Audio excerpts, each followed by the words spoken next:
Picture this: you're walking through the quiet, rural landscape of eastern China, surrounded by nothing but rice fields and low hills. There's no sign that anything extraordinary lies beneath your feet, no grand entrance, no tourist signs, nothing to hint at the secret hidden below. Then, with the draining of a local pond in the 1990s, villagers stumble upon something impossible: an entrance to an immense hand-carved cavern, one of many that together form a sprawling, ancient, underground world. They've been buried and forgotten for centuries, yet here they stand, a labyrinth of monumental stone rooms, each one the size of a palace hall, carved with breathtaking precision. Who could have built something like this? Why would anyone invest so much effort, so much time, into creating such a colossal hidden complex with no historical record, no tools left behind, and no clear purpose? This is the mystery of the Longyou Caves, one of archaeology's most captivating and enduring puzzles. We're not talking about a few small tunnels or a modest hideout. These caves are enormous. Some chambers stretch nearly 100 feet tall, with ceilings supported by massive, intricately carved pillars and walls covered in elaborate parallel chisel marks that run in perfect, unbroken lines.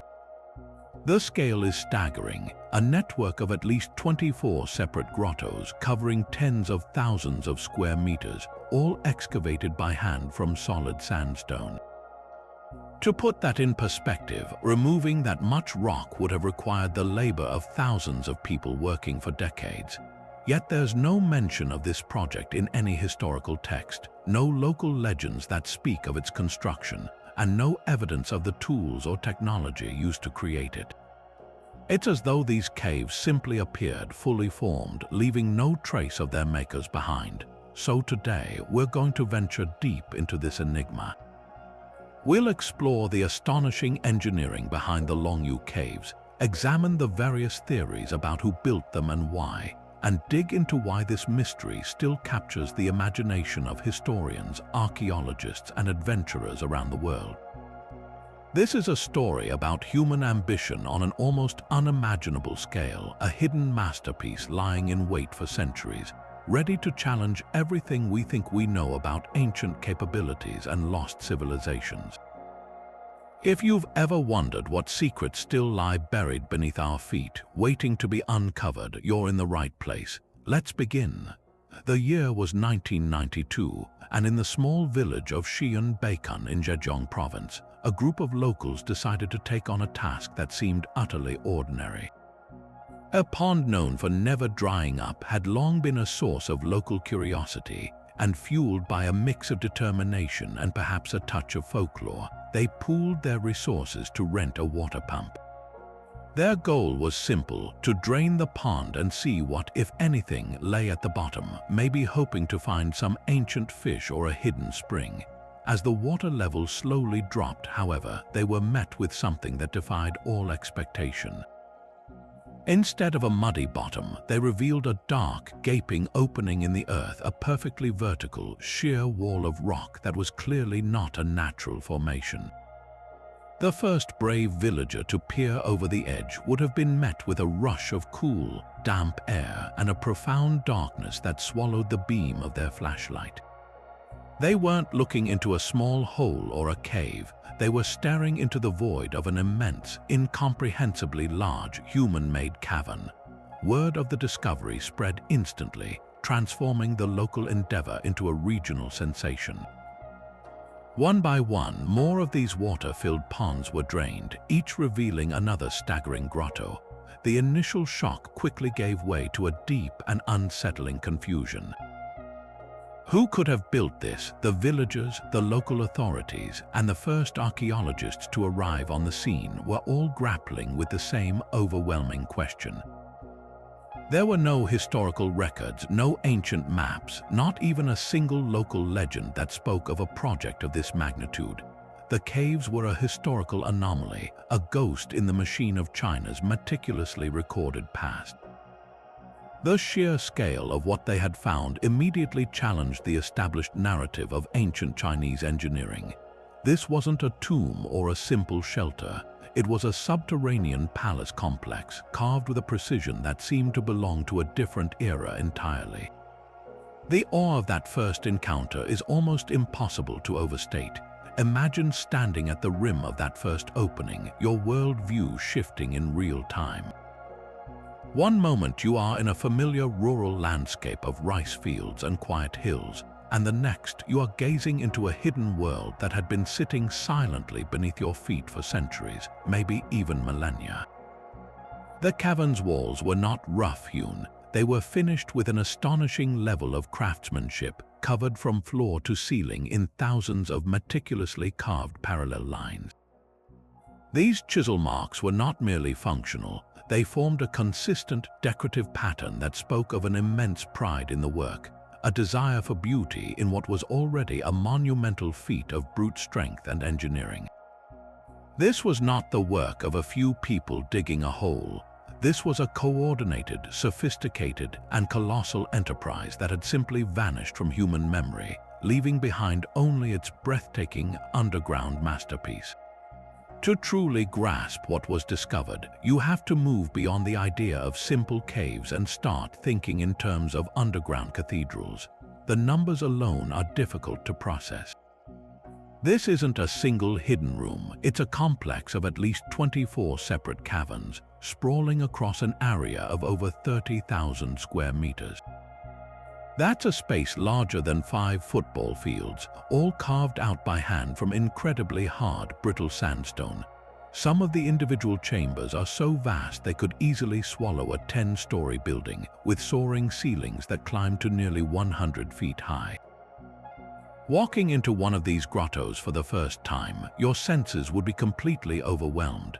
The air is cool and still, and the only sound is the echo of your own footsteps in a space that feels both ancient and impossibly grand. The engineering inside is what truly separates this from any other ancient excavation. The ceilings are not left flat. They are masterworks of architectural foresight, supported by massive, beautifully proportioned pillars that are evenly distributed to bear the enormous weight of the rock above. These pillars weren't just hacked out of the stone, they were designed with a clear understanding of structural physics to prevent a catastrophic collapse. And then you look at the walls. Every single surface, from the floor to the highest point of the ceiling, is covered in a mesmerizing, uniform pattern of parallel chisel marks. These lines are not random. They run in consistent, unbroken bands, all carved at the same precise 60-degree angle. This pattern serves no structural purpose. It is a signature, a deliberate aesthetic choice that would have added an unimaginable amount of extra labor. It speaks to a culture that demanded perfection, even in a place few might ever see. Consider for a moment the sheer volume of rock that had to be removed. Conservative estimates suggest that the builders would have had to excavate nearly 1 million cubic meters of stone. To put that into perspective, if you were to load all that rubble into modern dump trucks, you would need a line of over 40,000 of them. And this material wasn't just dug out, it had to be transported away from the site without a trace. Where did it all go? There are no massive spoil heaps in the surrounding countryside, no ancient roads worn down by endless processions of carts carrying away the debris. The complete disappearance of this immense amount of waste material is a puzzle in itself, suggesting a logistical operation of breathtaking efficiency and organization, the likes of which we simply do not associate with the ancient world. This was a project that would have required the coordinated labor of hundreds, perhaps thousands of workers, all fed, housed, and managed for generations, yet it left no mark on the land above or in the pages of history. But the true testament to the builder's skill becomes apparent when you understand the very ground they were working with. The caves weren't carved into just any rock. They were excavated from a specific type of sedimentary bedrock known as a fine-grained silicified sandstone and mudstone. Now, that might sound like technical jargon, but it describes a rock that is incredibly hard and, paradoxically, also quite brittle. Think of it as being similar to a dense, stubborn ceramic. It can hold a sharp edge and a detailed carving beautifully, but it's also prone to cracking and shattering under pressure. This presented the ancient engineers with a monumental challenge. Every swing of a hammerstone, every pry of a lever had to be meticulously calculated. One wrong move, one misplaced strike, and a large section of a wall or ceiling could have fractured off, ruining years of work or even causing a catastrophic collapse. This difficult material also helps explain the staggering amount of labor involved. To create just one of the larger caverns, workers would have had to remove tens of thousands of cubic meters of this unyielding stone. And they weren't using modern jackhammers or diamond-tipped drills. The primary tools, based on the evidence left on the walls themselves, were simple handheld iron chisels and hammers. The process would have been agonizingly slow and physically exhausting. Each piece of rock had to be painstakingly fractured and pried loose by hand, one small chunk at a time.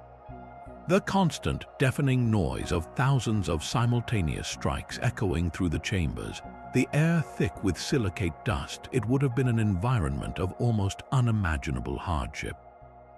The sheer persistence required to keep going, generation after generation, to complete such an insane undertaking in this specific rock type speaks to a motivation that must have been profound, a purpose so compelling it justified what must have felt like a near-endless task. Furthermore, the properties of this sandstone directly influenced the need for the cave's most iconic feature, the massive supporting pillars. The builders weren't just creating empty space, they were actively fighting against the rock's natural tendency to fail. They understood that a wide, flat ceiling made of this brittle stone would be incredibly unstable. Their brilliant solution was to leave behind these enormous, regularly spaced columns of untouched rock, effectively creating a grid of supports that held the immense weight of the overhead strata. This demonstrates a sophisticated, almost intuitive understanding of structural engineering and load distribution. They weren't just diggers, they were master architects who had to anticipate the stresses within the mountain itself, designing their subterranean world to stand the test of time, which, as we've seen, it absolutely has. When you step inside one of these caverns and run your hand along the wall, the first thing that strikes you isn't the sheer size of the place, it's the overwhelming sense of precision. The walls don't feel rough or haphazard, they feel engineered. Every surface, from the floors to the soaring ceilings nearly 100 feet above, is a perfectly flat plane, meeting other flat planes at near-perfect 90-degree angles. In a world without power tools, without laser levels or digital theodolites, achieving such flawless geometry in a space of this scale is almost incomprehensible. It would be like trying to carve an entire city block out of solid rock and making every single building perfectly square and level, using nothing but handheld chisels. This isn't just digging, this is precision engineering on a monstrous scale. The most iconic and perhaps most baffling signature of this work is the chisel marks. They are everywhere and they are identical, not roughly similar but perfectly uniform. Each mark is a clean, sharp groove, and each one is spaced from its neighbor at an exact 60-degree angle, creating a vast, unbroken pattern of parallel lines that sweep across every square inch of the cavern. This pattern is so consistent that it looks as though it was applied by a machine, a single massive stamp pressing into the rock, but it wasn't. This was the painstaking, deliberate work of countless individuals, each swing of a hammer driving a chisel to a precise depth and angle. The amount of focus and control required to maintain that pattern across decades of labor, across different work crews and generations, is a testament to a shared, unwavering standard of quality that had to be enforced from the very first day. This obsession with uniformity goes far beyond mere decoration. It reveals a sophisticated system of planning and measurement that we simply don't attribute to ancient cultures. To maintain such consistency, the master architects behind this project would have needed a way to communicate exact designs and specifications. They likely used detailed templates or guiding patterns etched onto the rock faces, a kind of prehistoric blueprint that every worker was trained to follow. The alignment of the pillars, the flatness of the surfaces, and the unerring angle of the chisel marks all point to the use of advanced standardized measuring tools. Imagine long, straight edges made of wood to check for flatness, and intricate protractors or angle gauges, perhaps crafted from bronze or bone, to ensure every worker in every cave was creating the exact same 60-degree pattern. This suggests a formalized system of weights, measures, and quality control that was decades, if not centuries, ahead of its time. Perhaps the most telling detail of all is one that is often overlooked: the complete absence of mistakes. In any large-scale, long-term project, especially one involving such difficult manual labor, you expect to find errors. A slip of a chisel, a miscalculation in angle, a section where the pattern goes awry. But in the Longyou Caves there are none. There are no patches, no attempts to correct a botched section, no evidence of a collapsed wall that had to be rebuilt. Every decision, from the initial excavation to the final decorative stroke, appears to have been executed flawlessly the first time. This level of perfection implies an almost supernatural foresight. The chief engineers didn't just plan what the finished room would look like. They had to perfectly model the entire process of excavation in reverse, understanding exactly how to carve from the top down and from the sides in, to leave the supporting pillars in precisely the right places without ever putting a foot wrong. It is a masterclass in project management that would challenge modern engineers even with computer modeling. This incredible precision forces us to completely reevaluate the capabilities of the society that built it. We often have a tendency to view ancient peoples through a patronizing lens, marveling at what they accomplished with what they had. But the Longyou Caves flip that narrative entirely. They didn't build this despite their limitations. They built it because they possessed a profound and sophisticated knowledge of geometry, structural mechanics, and large-scale organization that we have failed to recognize. The caves stand not as a primitive wonder, but as a stubborn, silent rebuke to our modern assumptions of technological superiority. They are a powerful reminder that the past might hold secrets of achievement and knowledge that have been completely lost to time, waiting beneath a placid pond to rewrite everything we thought we knew. Yet for all the breathtaking skill on display, the caves hold their secrets tightly, and the most fundamental question remains: when were they built? Pinpointing a creation date has proven to be one of the most frustrating challenges for researchers, transforming the site into an archaeological nightmare. Typically, an ancient site offers a wealth of clues for dating. Dig through the floor and you might find pottery shards, tools dropped by workers, charcoal from ancient torches, or even animal bones from long-ago meals. These organic materials are a time capsule perfect for radiocarbon dating, which can provide a remarkably accurate age, but the Longyou Caves offer none of this. They are hauntingly, utterly clean. Not a single artifact, not one tool, not a speck of ancient charcoal or a fragment of bone has ever been discovered within the chambers. It's as if the builders finished their work and then meticulously swept the entire complex, removing every last trace of their presence. This intentional erasure is baffling. Most ancient constructions are messy. They leave behind the debris of human activity. But here, the only thing left behind is the monumental architecture itself. The continuous presence of water in the caves for centuries before their discovery is the most likely culprit for this eerie cleanliness. Before the villagers drained the first pond, these caverns were completely submerged, acting as silent, water-filled reservoirs.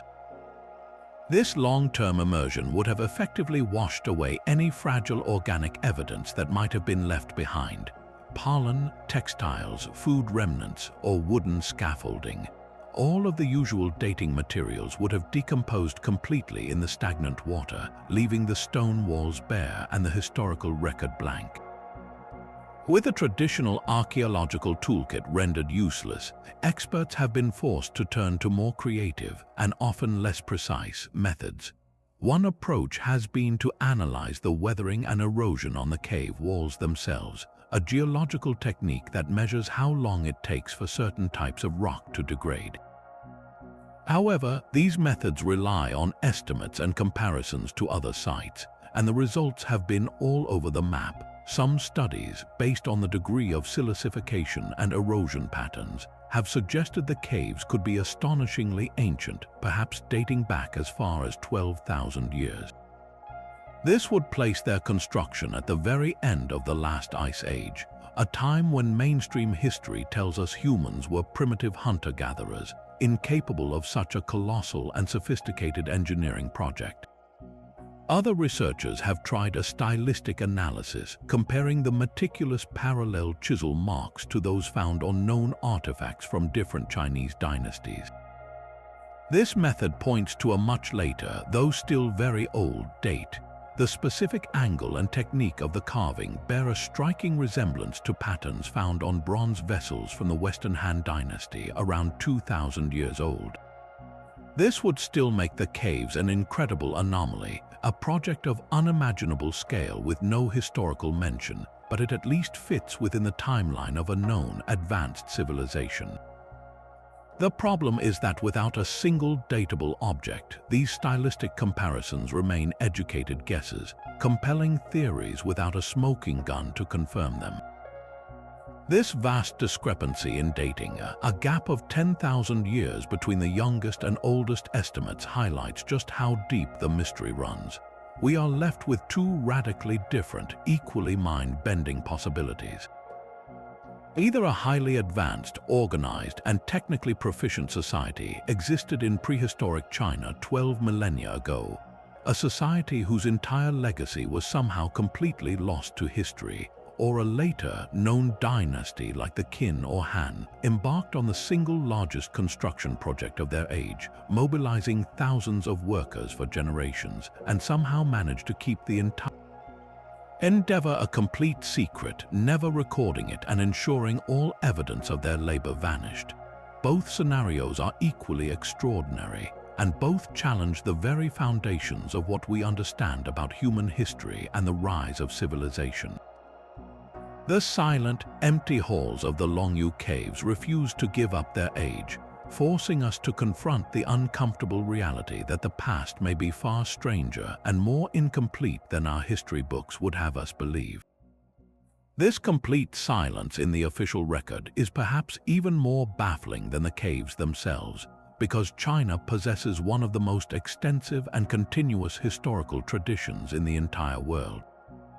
For millennia, imperial scribes and court historians meticulously documented the affairs of the state. Every major construction project, every public works initiative, every tax levied for labor, and every achievement of an emperor's reign was carefully recorded for posterity. We have scrolls detailing the building of the Great Wall, the excavation of vast canals, the raising of grand temples and palaces. If a provincial governor ordered the construction of a new bridge or a granary, it was likely noted somewhere. The scale of the Longyou project would have dwarfed most of these endeavors, requiring a mobilization of resources comparable only to the tomb of the first emperor or the Grand Canal. For something of this magnitude to be utterly absent from the historical paperwork isn't just a gap, it's a deafening, deliberate silence that defies all logic. This omission forces us to confront several unsettling possibilities. The first, and perhaps simplest, is that the caves are simply so ancient that they predate written history in China altogether. If they were carved 12,000 years ago, as some geological estimates suggest, they would originate from a time before the Xia dynasty, before even the earliest forms of Chinese proto-writing. Their builders would have been a culture lost to deep time, their language, their name, and their very existence completely erased by the millennia, leaving behind only this single staggering monument. In this scenario, the historical silence is not a mystery but an inevitability. There was no one to write it down, the caves would be a ghost, a relic from a world that existed before history began. A second, more complex theory suggests the project was an official state secret of unimaginable importance. Imagine an emperor or a powerful warlord commissioning an undertaking so sensitive, so critical to the security or ideology of the state, that its very existence had to be denied. Every worker would have been sworn to secrecy, every scribe instructed to omit it from the records, and every trace of its planning scrubbed from the archives.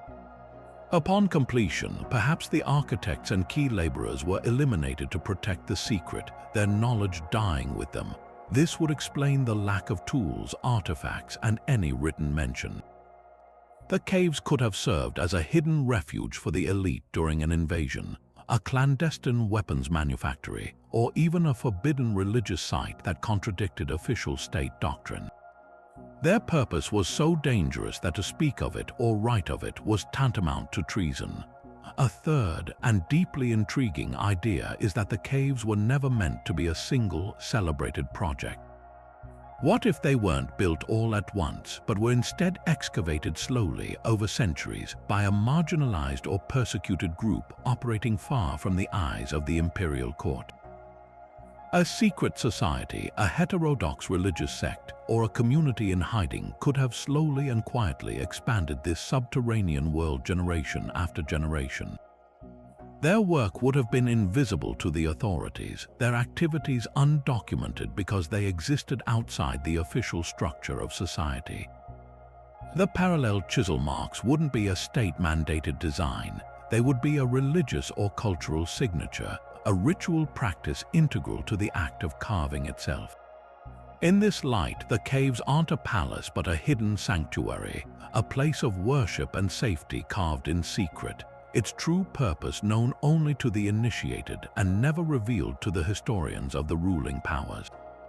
The silence, therefore, is not an empty void but a clue in itself. It tells us that the truth of the Longyou Caves likely exists at the extremes, either in the profound depths of prehistory or in the shadowy corners of recorded history, in the realms of state secrets and suppressed knowledge. This absence from the official narrative doesn't diminish their significance. It amplifies it, transforming them from a mere architectural marvel into a profound historical riddle. The imperial scribes documented everything they were allowed to see and know. The fact that they never saw fit to mention this wonder suggests that either they never knew it existed or they were commanded to forget it ever did. If the sheer scale of the Longyou Caves is difficult to comprehend, the tools used to create them are even more so. To truly understand the puzzle, you have to get close to the walls, to examine the one piece of evidence the builders couldn't take with them, the marks they left behind. Every single surface is a canvas of countless parallel grooves, each one a precise 60-degree incision into the hard sandstone. For decades, archaeologists and engineers have studied these patterns, trying to match them to known ancient tools, and the results have been deeply unsettling. The standard tools of Chinese antiquity, bronze chisels from the Shang or Zhou dynasties, or even the stronger iron implements that became common later, simply don't fit the evidence. A bronze chisel would have been too soft to make any significant progress on this silicified stone. It would have blunted after just a few strikes, requiring constant reshaping and replacement. Early iron tools, while harder, were often brittle and prone to shattering under the tremendous, repeated impact needed to fracture this specific type of rock. The tool marks we see are consistent, deep, and unbelievably uniform, suggesting the use of a metal alloy with a strength, durability, and sharpness that seems to belong to a different era entirely. This forces a confrontation with a possibility that makes historians deeply uncomfortable: the potential for a lost technology. We tend to view technological progress as a linear march forward, but history is filled with examples of advanced techniques that were developed, used for a specific purpose, and then forgotten when that purpose vanished. The Roman concrete used to build harbors that withstand seawater for millennia is a famous example. Its exact recipe was lost for centuries.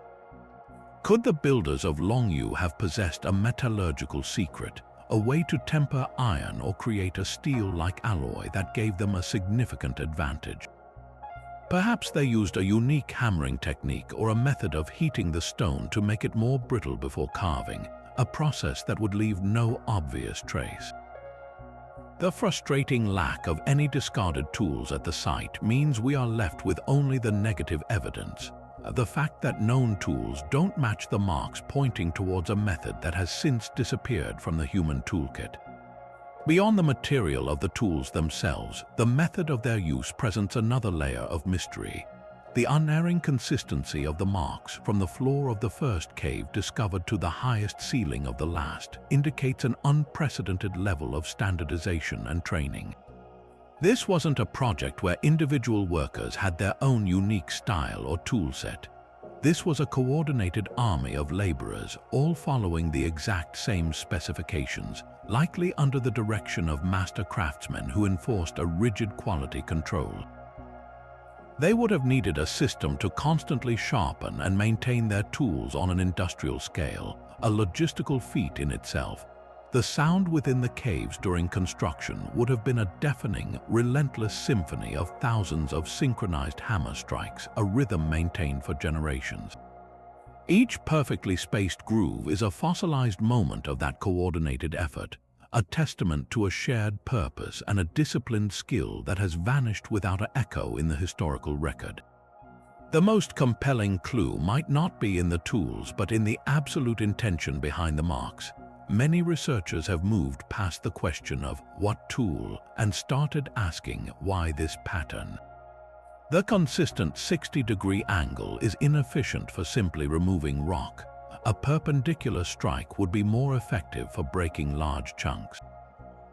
This tells us the pattern was not merely functional, it was deeply symbolic or aesthetic. It was a non-negotiable part of the design worth the immense extra effort. This transforms our view of the project. It wasn't just a massive excavation, it was a ritual act, the act of carving itself, the specific angle of the chisel, the creation of this overwhelming visual pattern in a hidden, dark space. All of it suggests that the process was as important as the final product. The caves might not have been built to be seen in the conventional sense, but to be felt, to be experienced through the act of their creation. A purpose we can scarcely begin to understand from our modern perspective. Faced with a mystery of this magnitude, it's only natural to search for the most logical, practical explanation. And one of the most persistent theories put forward is that the Longyou Caves were not built to be inhabited or worshipped in, but were simply a giant quarry. On the surface, this idea holds a certain appeal. The builders were clearly removing a colossal amount of stone, so perhaps they were just mining it for construction projects elsewhere. The sheer scale would then make sense as an industrial operation, supplying building materials for a nearby city, a grand palace, or a long stretch of defensive wall. This theory attempts to ground the fantastical in the mundane, to explain the inexplicable with the practical logic of resource extraction. But when you hold this idea up to the light and examine the site itself, the quarry theory begins to crack under the weight of its own inconsistencies. Let's first consider the evidence that seems to support this idea. The primary function of a quarry is to remove material, and the Longyou Caves certainly did that on an epic scale. The stone itself, that hard, silicified sandstone, is a high-quality building material. It's durable and can be carved into clean blocks. Furthermore, the precise, parallel chisel marks could be interpreted not as decoration, but as the efficient method of a highly organized workforce. If you're training hundreds of laborers to remove rock in the same way, you would naturally achieve a uniform pattern. The pillars left behind could be seen not as architectural features, but as necessary structural supports to prevent the mine from collapsing on the workers, a standard safety practice in any large-scale excavation. From this perspective, the caves start to look less like a sacred temple and more like a well-run, open-pit mine, just one that happens to be underground. However, this is where the theory runs into its first and perhaps biggest problem. the missing debris. In any quarrying operation, especially one of this unimaginable size, you are left with two types of material: the valuable, shaped blocks that are carted away for use, and the waste material, the rubble, the broken pieces, the imperfect blocks, that is dumped nearby. This waste forms immense spoil heaps, mounds of discarded rock that can linger for millennia. At the Longyou site, there is absolutely nothing. The surrounding landscape is remarkably clean. There are no ancient mountains of rubble, no fields littered with stone fragments, no evidence whatsoever of where nearly 1 million cubic meters of waste material could have gone. Transporting every single ounce of waste rock away from the site would have doubled or even tripled the already Herculean labor required. An utterly illogical and economically senseless decision for a practical mining operation. A real quarry leaves a scar on the landscape. Longyou shows no scar. The second major flaw is the staggering, almost obsessive level of architectural precision and finish. Think about the last time you visited a historic quarry. The walls are rough, uneven, and utilitarian. The goal is speed and efficiency, not beauty. Now look at Longyou. Every single surface is perfectly flat, meeting at crisp 90-degree angles. The pillars are not rough columns left as afterthoughts. They are beautifully proportioned, evenly spaced, and integrated into the overall design of each chamber. Most damningly for the quarry theory is the decorative chisel work. Why would a miner, paid to extract the maximum amount of stone per day, spend countless extra hours carefully carving a beautiful, uniform, 60-degree pattern across every single inch of every wall, floor, and ceiling? This pattern serves zero purpose for stone extraction. In fact, it actively slows the process down. It is a purely aesthetic choice, an immense investment in artistry for a space that, if it were merely a mine, would have been abandoned and forgotten the moment the last cart of stone rolled out. This isn't the mark of industry, it's the signature of a profound and purposeful design. Furthermore, the layout of the caves themselves works against the quarry idea. The chambers are not laid out in a way that efficiently follows a valuable seam of rock. Instead, they form a complex, interlocking network of large, rectangular rooms. The entrances are vertical shafts, a wildly impractical design for moving massive stone blocks out of the ground. A functioning quarry would have had a large, sloping entrance ramp to allow carts and animals to easily enter and exit, loaded down with heavy stone. The vertical access at Longyou suggests something else entirely, perhaps a desire to conceal the entrance or a symbolic descent into the earth, but certainly not a design optimized for heavy logistics and transport. When you weigh all this evidence, the simple quarry theory collapses. The missing debris, the architectural grandiosity, the wasteful decorative finishing, and the impractical entrance design all point away from a purely utilitarian purpose. This doesn't mean the stone wasn't used. It's entirely possible that the act of carving out this sacred or symbolic space had the secondary benefit of providing high-quality building stone. But to suggest that the beautiful, precise, awe-inspiring halls of Longyou were created for the sole purpose of grabbing some rocks is like suggesting the Sistine Chapel was painted just to test out some new shades of blue. The evidence carved into the very walls tells us that the creation of the space itself was the primary goal. The act of carving, the specific form it took, and the breathtaking final product were all of paramount importance, pointing toward a motivation that was far more complex and far more mysterious than simple resource extraction. Given the staggering scale and hidden nature of the complex, one of the most persistent theories is that the Longyou Caves were designed as a secret burial site, a final resting place for an emperor or a powerful noble lineage. This idea draws from a powerful tradition in Chinese history, where rulers invested unimaginable resources into constructing elaborate subterranean tombs to project their power into the afterlife. The most famous example is the tomb of the first emperor, Qin Shi Huang, which is said to contain a complete terracotta army and booby-trapped rivers of mercury. Could the Longyou Caves be a similar, though even more secretive, project? The logic is compelling. What greater display of power and wealth could there be than to command a literal mountain to be hollowed out into a palace for the dead, a monument so hidden its very existence could be denied? When you compare the architectural principles of Longyou to known royal tombs, some intriguing parallels emerge. Like the tombs of the Ming Dynasty emperors or the Han Dynasty princes, the Longyou Caves demonstrate a mastery of subterranean engineering designed to last for eternity. The massive, evenly spaced pillars are not unlike those found in large burial chambers, designed to support the immense weight of the earth above for millennia.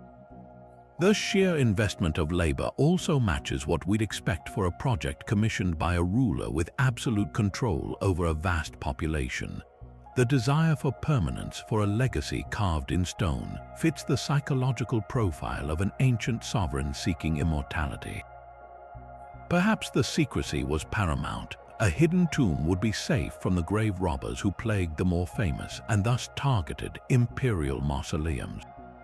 However, this seemingly neat explanation begins to unravel the moment you search for the one thing that defines a tomb: evidence of burial.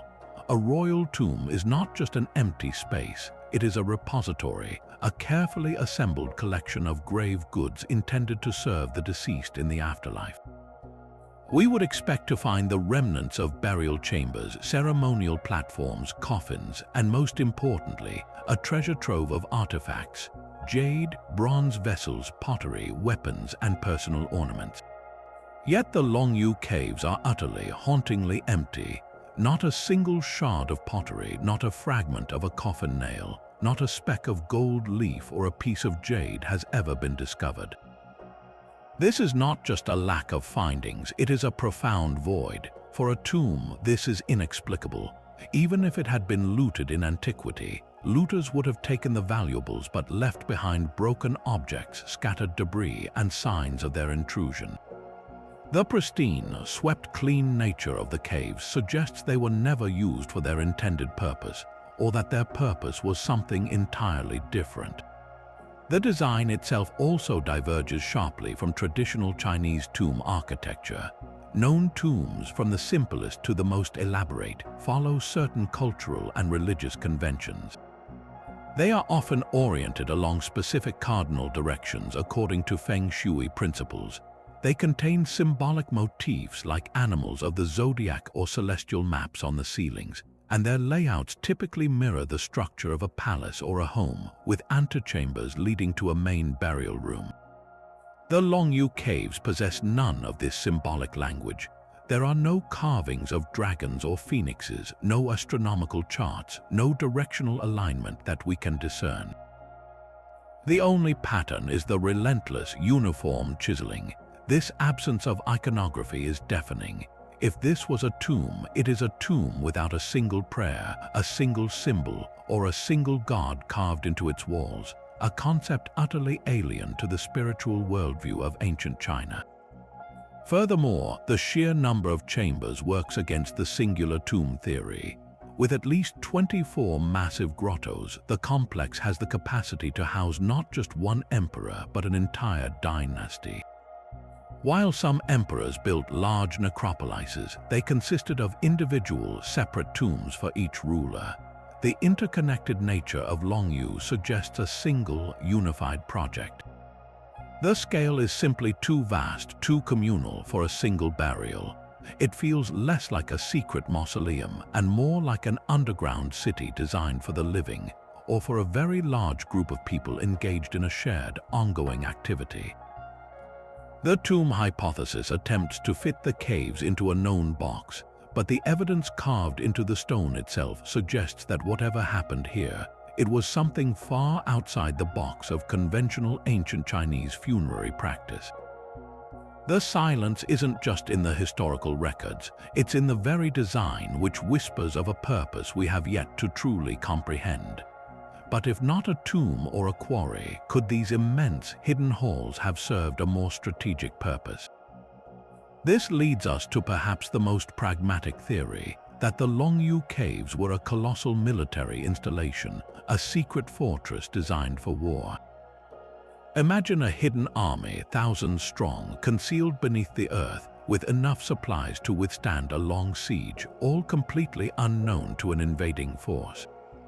The strategic advantages are immediately obvious. An enemy army could march right over the top of this complex, completely unaware of the potent threat lurking directly below their feet. The location itself adds some weight to this idea.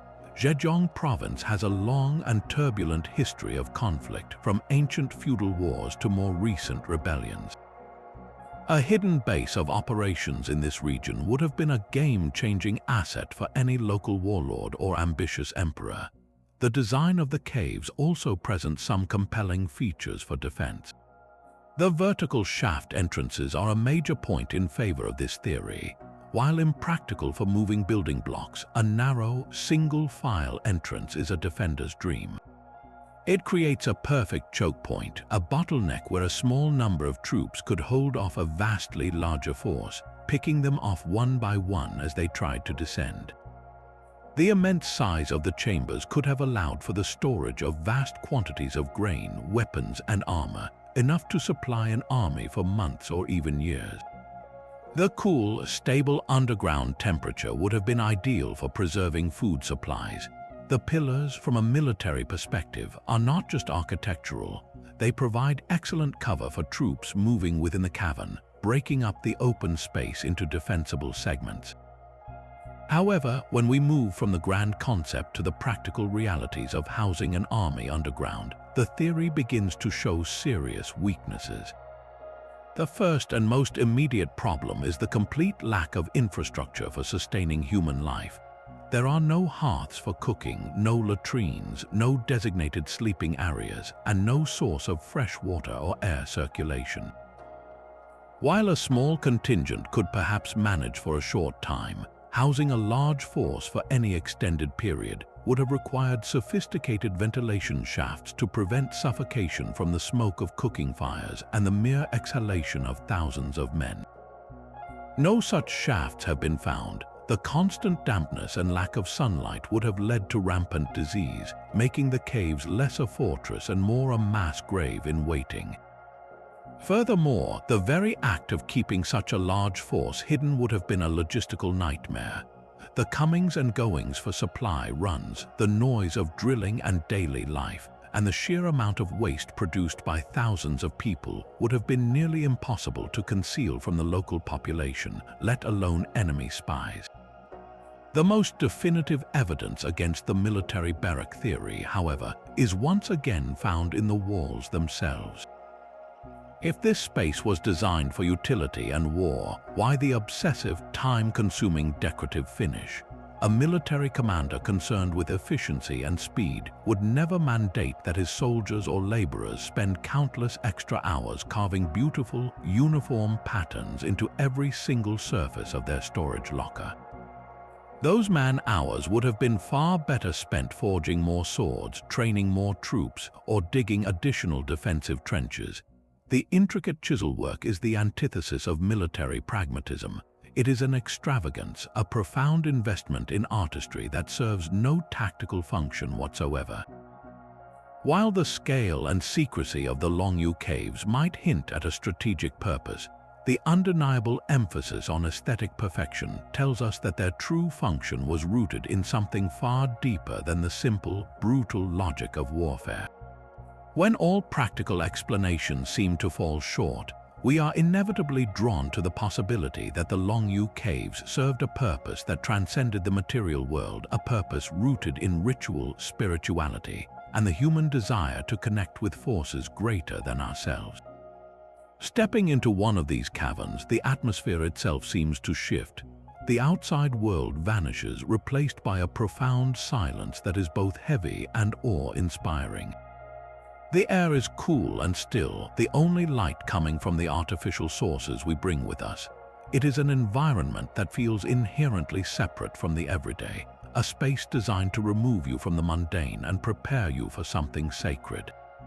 This powerful, intuitive feeling forms the bedrock of the theory that these were not rooms for the living or the dead, but chambers for the spirit. The most compelling evidence for a ceremonial purpose is found not in what is present, but in what is intentionally and meticulously crafted, the overwhelming sensory experience. The relentless, uniform chisel marks covering every surface do more than just look impressive. They create a mesmerizing, almost hypnotic visual field. In the flickering light of torches or oil lamps, these countless parallel lines would have appeared to shift and move, creating a dynamic, living tapestry on the walls.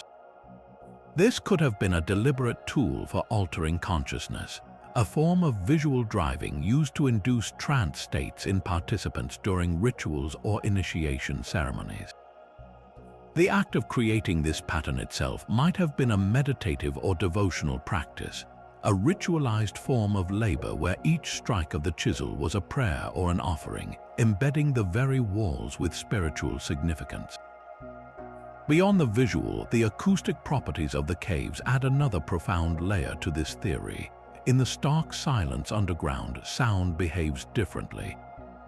While comprehensive studies are limited, initial observations and visitor accounts note peculiar auditory effects. In certain chambers, a single whisper can be heard with startling clarity across vast distances, while in others, sounds seem to be absorbed by the stone. A team of researchers once noted that striking one of the massive pillars in the number 335 cave produced a deep, resonant tone, almost like a giant stone bell. This opens up the fascinating possibility that specific chambers were designed for sonic rituals. Chanting, drumming, or the playing of ancient instruments within these spaces could have created overpowering auditory experiences, using resonant frequencies to facilitate spiritual journeys or communal bonding in a way that would be impossible above ground.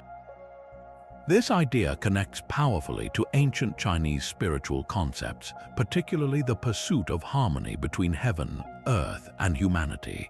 By descending into the earth, participants would have been symbolically moving closer to the underworld or the foundational forces of nature. The immense self-supported ceilings holding back the weight of the world could have been seen as a symbolic representation of the vault of heaven. Within this man-made cosmos underground, rituals could be performed to ensure balance, petition deities, or enact mythological narratives safe from the eyes of the uninitiated. The secrecy of the site would then be paramount not for military reasons, but to protect the sanctity and power of the rituals performed within, ensuring that only those who had undergone proper preparation could access their transformative potential.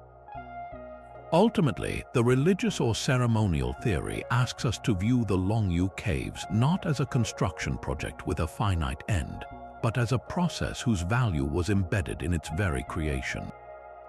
The decades, perhaps centuries of labor were not a means to an end but the end itself, a continuous, generations-long act of devotion. The perfection of the walls, the architectural harmony, and the breathtaking scale were not for showing off to outsiders, but were offerings of beauty and precision to the gods or ancestors. In this light, the cave's silence in the historical records makes a new kind of sense. Their builders may have believed the true record of their achievement was not meant for papyrus or bamboo slips, but was instead etched permanently into the stone and the spiritual legacy of their people. A sacred secret meant to endure not in libraries but in the very heart of the earth. While the archaeological evidence remains frustratingly silent, the folk traditions of the local people speak volumes, echoing with tales that may hold distorted fragments of a profound truth. Woven into the cultural fabric of the Zhejiang province are persistent legends that speak not of human builders but of divine architects. For generations, local villagers whispered stories of the Longyou, a mythical subterranean world inhabited by powerful, immortal beings. These weren't mere caves, they were said to be the underground palaces of deities or dragon kings, vast realms of unimaginable beauty and power hidden from mortal eyes. The very name Longyou itself, given to the caves upon their discovery, translates to the Dragon's Den, a direct link to this ancient mythological tradition that had been passed down long before the 1992 draining. These myths often describe these underground realms in strikingly specific ways. They speak of immense, architecturally perfect halls with pillars that hold up the very sky, of walls that glitter with 1,000 carved lines, and of a profound, resonant silence that is both awe-inspiring and terrifying. The parallels to the actual, physical Longyou Caves are too precise to be dismissed as mere coincidence. It suggests that the existence of these caverns was never truly forgotten. Instead, their memory was preserved not in dry historical texts but in the vibrant, evolving language of folklore. Over centuries, the real human builders, their names, their technology, their exact purpose faded into the mists of time. What remained was the overwhelming impression the caves left on the human psyche, a memory so powerful it could only be explained by attributing its creation to gods, immortals, or mythical beasts. This process of myth-making is a well-documented phenomenon in archaeology.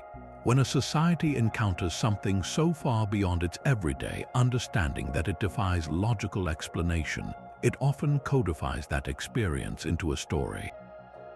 The Great Pyramid of Giza was once explained by legends of magicians. The massive stone heads of Easter Island were said to have walked into place. The Longyou Caves fit perfectly into this pattern. The local people, perhaps stumbling upon a hidden entrance generations ago or hearing tales from their ancestors, would have been faced with an impossible structure. How could humans have carved this? The only rational answer in a pre-industrial world was that they didn't. The caves became the work of the divine, their purpose transformed from a forgotten human endeavor into a celestial palace. This folkloric connection opens up a tantalizing, albeit speculative, possibility. What if these legends are not just post hoc explanations, but are instead the faint, distorted echo of the builder's own belief system? Perhaps the caves were never meant to be a secret from the common people, but were a central part of their spiritual world. The act of carving them could have been a grand communal ritual, a generations-long effort to create a physical manifestation of their mythology, a real, tangible underworld for their gods to inhabit. In this scenario, the folk tales aren't a corruption of the truth, but the direct descendants of the original sacred narrative that justified the cave's construction in the first place. The story didn't arise to explain the caves were built to embody the story. This intertwining of myth and memory challenges our very definition of historical evidence. It suggests that the truth of the Longyou Caves might not be found in a missing carbon-dated artifact, but in the living stories of the people who have lived in their shadow for centuries.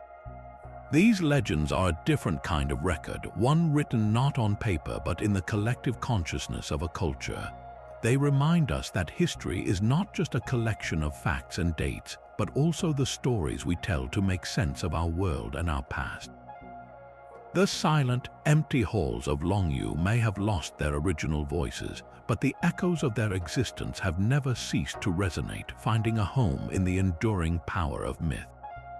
Amidst the grand theories of tombs and temples, one of the most compelling and practical explanations for the Longyou Caves focuses on something far more fundamental to human survival: water.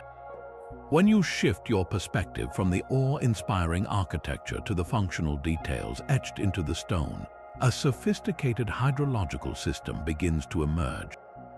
Unlike the perfect right angles and decorative chisel marks, these features are purely utilitarian, suggesting a deep, practical understanding of water management that might just hold the key to the entire complex. The caves aren't just dry halls, they are integrated with a network of channels, collection pools, and carefully graded floors that point toward a purpose both vital and brilliantly engineered. The evidence for this is carved directly into the rock itself. Throughout the caverns, researchers have identified narrow, precisely carved channels running along the floors, often leading to deeper, purpose-built pools or basins. These aren't random cracks or erosion patterns, they are intentional conduits designed to control the flow of water with remarkable efficiency. The gradients are subtle but consistent, ensuring that any water entering the cave would be guided to a specific collection point without flooding the entire chamber. In several grottos, these channels connect to larger, deeper pools that appear to have been excavated specifically for water storage. This level of planning indicates that water wasn't an occasional nuisance to be managed. It was a central element of the cave's intended function, a resource to be collected, controlled, and utilized. This leads to the compelling theory that the entire complex was designed as a massive, secret underground reservoir. In an agricultural region like Zhejiang, controlling water is synonymous with controlling life itself. A hidden reservoir of this scale would have been a strategic asset of unimaginable value. During the wet season, it could have captured and stored enormous volumes of rainwater, preventing destructive floods in the low-lying fields and villages. Then, during the inevitable dry spells or periods of drought, this vast reserve could have been slowly released to irrigate the rice paddies, ensuring a reliable food supply for the population and insulating the local rulers from the famines that could topple dynasties. The secrecy of the location would have protected this vital resource from being poisoned or seized by rival factions during times of conflict, making it the ultimate safeguard for regional stability. The design of the vertical shaft entrances makes perfect sense in this context.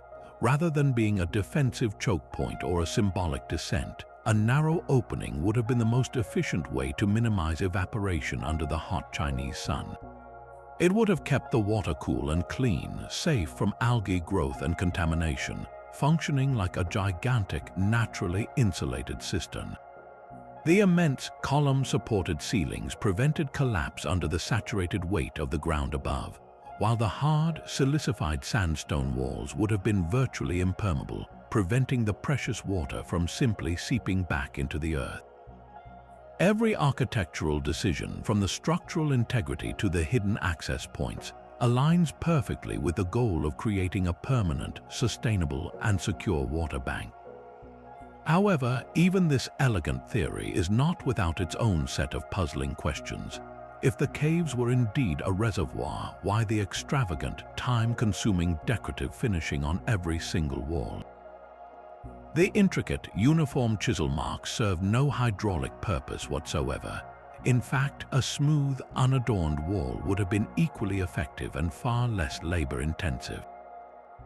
The immense extra effort required to create this aesthetic pattern seems completely at odds with the pragmatic mindset of a water engineer. Furthermore, while some silt has been found, there is no substantial, stratified layer of sediment that you would expect to find at the bottom of a reservoir that had been in use for centuries.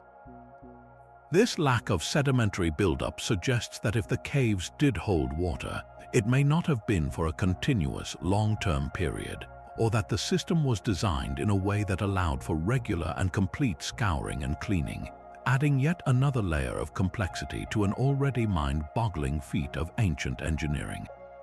While the visual scale of the Longyou Caves is immediately overpowering, their true strangeness might be felt not through the eyes but through the ears. Step into the profound stillness of one of these subterranean halls, and the first thing you notice is the silence, a deep, heavy quiet that seems to absorb sound rather than echo it. But this silence is deceptive. As researchers and visitors began to spend more time inside, they started to notice that the caves don't just mute sound, they manipulate it in bizarre and highly specific ways. In certain spots within a chamber, a whisper can be heard with crystal clarity over 30 meters away, as if the speaker were standing right next to you. Yet, just a few steps away, the same whisper vanishes into the stone, completely inaudible. This isn't random acoustic variation. It points to a sophisticated understanding of sound dynamics that seems impossibly advanced for its time. The most famous example of this sonic engineering is found in cave number 35. Here, one of the massive, load-bearing pillars has been dubbed the resonant pillar. When struck gently with the palm of the hand, it doesn't produce a dull thud like solid rock should. Instead, it emits a clear, deep, melodic tone, similar to the ring of a giant bronze bell. This is acoustically bizarre. The pillar isn't a separate bell-shaped object. It's an integral part of the mountain itself, left in place when the surrounding rock was excavated. For it to produce such a pure musical note, the ancient builders would have had to precisely calculate its size, shape, and connection to the surrounding ceiling and floor to tune it to a specific frequency. This wasn't an accident. It was a deliberate act of sonic sculpture, carving not just space, but sound itself into the heart of the stone. This leads to the compelling possibility that the caves were designed as a giant, subterranean instrument or resonance chamber. Perhaps specific rituals performed here involved chanting, drumming, or the playing of instruments that would interact with the carefully tuned architecture. The resonant frequencies could have been used to create overwhelming auditory experiences, inducing trance-like states in participants or creating a sense of awe and presence during ceremonies. The uniform chisel marks covering every surface might play a role in this, not just as decoration, but as a type of acoustic diffuser, breaking up sound waves in a precise way to eliminate chaotic echoes and enhance certain frequencies, creating a clean, controlled sonic environment unlike any other natural cave system in the world. Could this advanced knowledge of acoustics have had a practical purpose beyond the ceremonial? Some researchers have proposed that these properties were a sophisticated form of ancient communication technology. In the utter blackness of the caves, with only flickering torchlight, visual signals would have been useless over long distances. However, a series of strategically placed individuals could have used the cave's acoustic hotspots to relay whispered messages across the vast chambers without ever being heard by someone standing just a few feet off the path. This would have allowed for discreet coordination of large work crews or the silent movement of people through the space without the need for shouting or visible signals, turning the very architecture into a secret communication network. The intentionality behind these acoustic effects is what truly staggers modern engineers. To design for sound in this way requires not just an abstract understanding of music, but a working knowledge of wave physics, harmonic resonance, and the behavior of sound in enclosed spaces. It implies that the master architects possessed a formalized system of mathematics and measurement that could model these phenomena before a single chisel was ever struck. They were not merely digging out rooms, they were programming the acoustic response of an environment, ensuring that certain sounds would be preserved and amplified while others were dampened. This level of sophistication challenges our entire timeline of acoustic science, suggesting that a forgotten school of ancient engineers had mastered principles of sound that we thought were discovered millennia later. The silent, waiting halls of Longyou may have been designed not for quiet, but for a very specific kind of music that we have simply forgotten how to play. This fascination with sound inevitably draws our attention upward, beyond the engineered acoustics of the interior and toward the sky itself. If the architects possessed such a profound understanding of the physics within the mountain, could they have also held advanced knowledge of the celestial mechanics above it?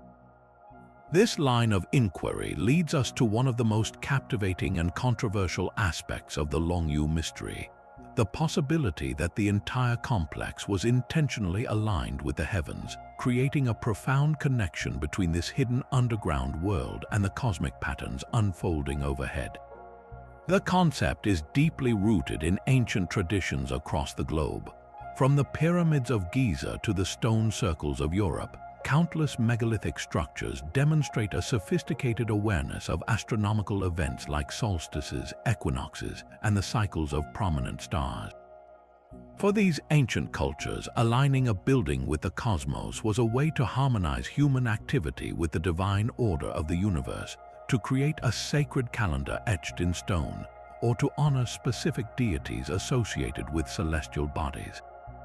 The builders of Longyou, with their demonstrable genius for precision and measurement, would certainly have been capable of such feats of astronomical observation and alignment. The real question is whether they chose to apply that knowledge here, in this secret subterranean realm. Investigating this requires a shift in perspective, from looking at the walls to studying the placement of the caves themselves and the orientation of their few access points. Unlike a standalone pyramid or a stone circle on an open plain, an underground complex presents a unique challenge for astronomical alignment. The primary interaction with the sky is limited to the vertical entrance shaft. Could these openings have been positioned to capture specific moments of sunlight or moonlight on significant days of the year? Imagine the summer solstice sunrise, for instance, its first rays striking the landscape at a precise angle. If a shaft was perfectly positioned, that beam of light could spear down into the darkness below, illuminating a particular wall, pillar, or carved symbol for just a few minutes on that one day, transforming the entire cavern into a giant, underground sundial or a ceremonial marker of the changing seasons. Some researchers have proposed an even more ambitious theory, that the entire layout of the cave network mirrors a specific constellation or celestial pattern.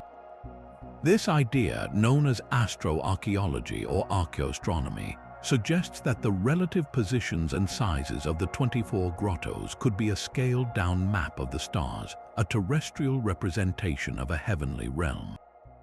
The massive central chambers might correspond to brighter stars, while smaller surrounding caves could represent fainter ones. If a correlation like this could be proven, it would radically transform our understanding of the site's purpose. It would no longer be just an underground structure. It would be an orrery, a planetarium built in reverse, a cosmic map hidden beneath the earth, perhaps intended to allow rituals to be performed in harmony with celestial events, safe from the disrupting influences of the outside world. However, proving such a connection is fraught with difficulty. The first major hurdle is time itself. The precise positions of stars and constellations change over millennia due to a phenomenon known as the precession of the equinoxes, a slow wobble in Earth's axis that completes a full cycle every 26,000 years. This means the night sky looked significantly different 2,000 years ago compared to today, and dramatically different 12,000 years ago. Any attempt to match the cave layout to our modern star charts is essentially useless. Researchers would need to first accurately date the caves, the very thing we cannot do, and then use complex software to model what the sky looked like from that specific location at that specific time in history. Without a firm date, the search for a celestial match becomes a shot in the dark, with theorists able to find patterns that seem compelling for any number of eras but are impossible to verify. Furthermore, the surface landscape above the caves has undoubtedly changed over the centuries. Deforestation, agriculture, and erosion could have altered the horizon line, obscuring the original sight lines that might have been used to make these astronomical observations. An entrance shaft that once framed the rising of a particular star over a distant hilltop might now look out onto a featureless vista, its celestial connection erased by time. The evidence for such alignments is therefore fragile and circumstantial, relying on complex calculations and a degree of informed speculation. Yet, the possibility remains incredibly alluring because it offers a potential key to understanding the builder's worldview. If the caves are astronomically aligned, it suggests their purpose was not just functional or even spiritual in a general sense, but was intimately tied to a grand cosmic philosophy, an attempt to literally bring the heavens down to earth, or in this case, to bring the earth into alignment with the heavens. This would place the Longyou Caves among the most ambitious and sophisticated ancient monuments on the planet, a secret engine designed to harness the rhythms of the universe itself. To truly appreciate the singularity of the Longyou, we must step back and view it within a global gallery of ancient underground marvels. This exercise isn't about diminishing its mystery, but about sharpening our focus on what truly makes it an outlier. Around the world, from the rock-hewn cities of Cappadocia to the sacred burial complexes of Egypt, we find evidence of humanity's long-standing desire to shape the world beneath our feet. Yet in almost every case, these other sites provide us with crucial contextual clues that the Longyou Caves stubbornly refuse to yield. Consider the ancient underground city of Derinkuyu in Turkey. This is perhaps the most frequently cited comparison, and on the surface, the parallels seem striking. Derinkuyu is a massive, multi-level subterranean complex carved deep into the volcanic rock of central Anatolia, capable of sheltering thousands of people along with their livestock and food stores. It's a breathtaking feat of engineering, complete with ventilation shafts, wells, stables, and even chapels. But here's the critical difference: we know exactly why it was built. Historical records and the structure itself tell a clear story of necessity. Derinkuyu was a refuge, a defensive fortress designed to protect its inhabitants from invading armies and prolonged periods of conflict.